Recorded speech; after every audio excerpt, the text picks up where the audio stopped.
Dans mon métier, j'ai vu des choses bizarres. Des teintes pâlir, des gens s'évanouir, des cris, des peurs. C'est ok, tout est normal, mais rien. Je vais dire rien. Ne m'avez préparé à ce que je vais vous raconter aujourd'hui. Bienvenue sur un nouveau format. D'un côté, une bad bitch prête à tout pour son téton, mais qui m'a fait vivre un épisode de torture médiévale. D'un autre, un petit jeune qui m'a donné un coup de vieux de 10 ans et qui est revenu 2 ans après sur une toute nouvelle version. Bienvenue dans ma vie. Aujourd'hui, laissez-moi vous raconter l'histoire du téton le plus courageux et de la cliente la plus folle que j'ai rencontrée dans ma vie. Quand je dis à certaines clientes que vous ne savez pas tout ce que j'ai déjà pu endurer, je rigole pas. Alors, la fille, elle arrive au salon en mode bad bitch international. You know what I mean? Regard de lion, talons qui claquent, bouche bien grande, elle parle fort, elle gesticule, bref, bad bitch. Tu sens qu'elle veut montrer qu'elle ne craint rien. Moi, dans ma tête, je me suis dit, ok Agnès, aujourd'hui, on place une guerrière, ça va aller vite.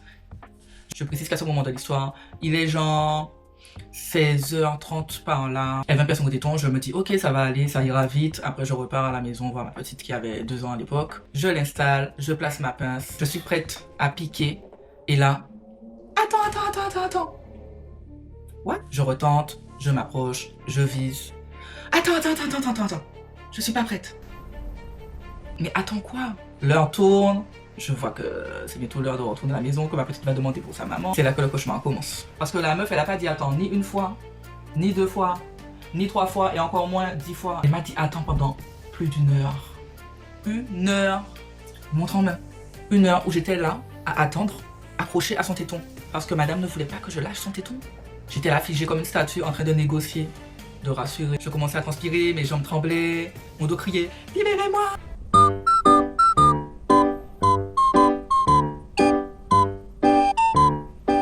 Elle toujours en mode attends un peu s'il te plaît. Et attention parce que même après 1 heure de torture psychologique, elle ne voulait pas abandonner.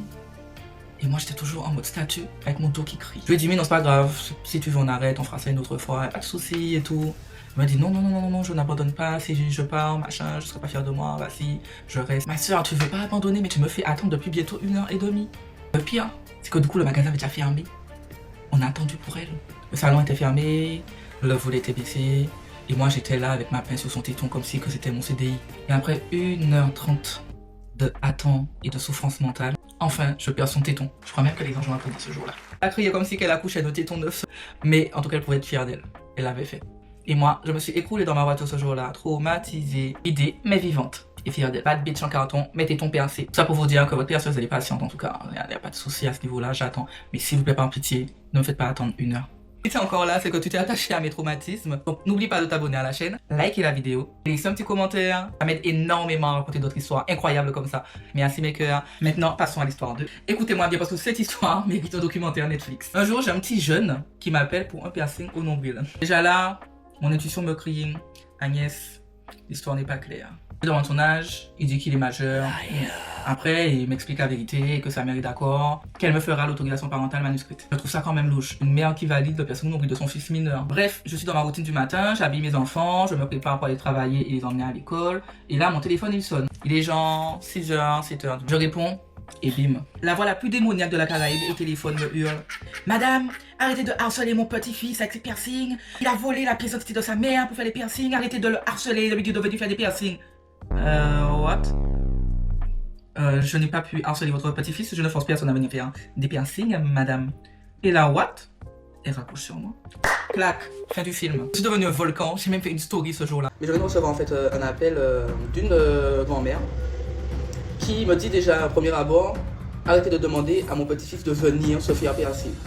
Je ne demande à personne de venir se faire percer, tu viens de se faire percer, en état mes consciences. Secondo, quand je lui explique ça, elle me dit qu'en fait, il a pris les pièces d'identité de ses parents pour les photocopier à leur insu. C'est pas le premier du tout à faire ça d'ailleurs, et je vais vous parler une fois pour toutes, parce qu'en fait je trouve ça inadmissible, je suis moi-même mère en fait. Je trouve ça inadmissible en fait de prendre les papiers d'identité de vos parents pour faire des piercings en fait. Genre, je bloque le petit jeune, il revient, je le rebloque, il revient. On aurait dit un spam humain ou un Pokémon sauvage têtu. Après ça, je me suis dit plus jamais. Parents obligatoires, pièce d'identité obligatoire, s'il le faut photo du placenta obligatoire. Soit se termine là normalement. Sauf que non, parce que la vie aime me tester. 2 ans plus tard, je travaille normalement, calmement. Effectivement, j'ai un rendez-vous. Une jeune femme arrive au salon, belle, apprêtée, féminine. Je la regarde et je me dis, sa tête tête me parle. Mais impossible de savoir pourquoi et où je la connais. Elle est majeure, elle remplit son contrat de piercing, jusque là tout est carré. On passe au piercing au nombril, elle s'allonge, je me place, je mets l'aiguille, je vise entre 2 petits poils et je me dis tiens, il y a quand même des petits poils. C'est parce que tu penses, je ne juge pas du tout en général. Hein. Mais les petits poils n'étaient pas... C'était pas normal. Je relève mes yeux, je regarde son visage et je prends mon temps parce que ses yeux sont fermés.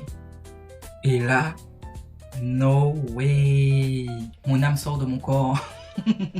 Parce que là, d'un coup, en plein piercing, je réalise que c'est lui, le petit jeune, le même, le fameux, le petit-fils de la mamie ou louche là. Le mec est transformé, métamorphosé, version femme majeure, sérieuse, tranquille. J'ai vu le passé, le présent et le futur.